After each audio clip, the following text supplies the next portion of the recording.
हा पूर्ण परिसर पाण्याखाली आहे. हवा एवढी तेज आहे की बाईकला सुद्धा धडक देते.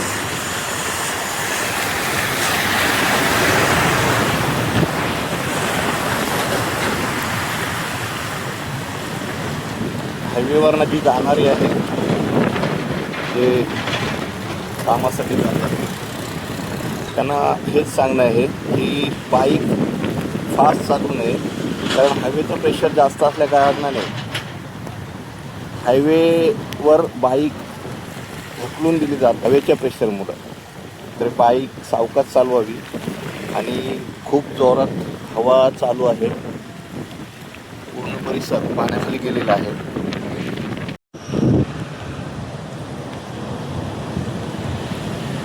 जित्याच्या परिसरामध्ये ह्या बाईक पडलेल्या आहेत. झाडं वगैरे मोडून इथून पाण्याला जाण्यासाठी मार्ग केला होता हायवेवरनं.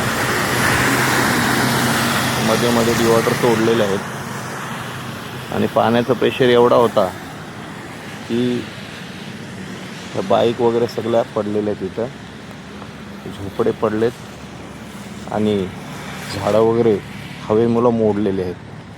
जिता परिसरामध्ये ही गाडी चालवताना वाहन चालकाने सावकाश चालवायचे.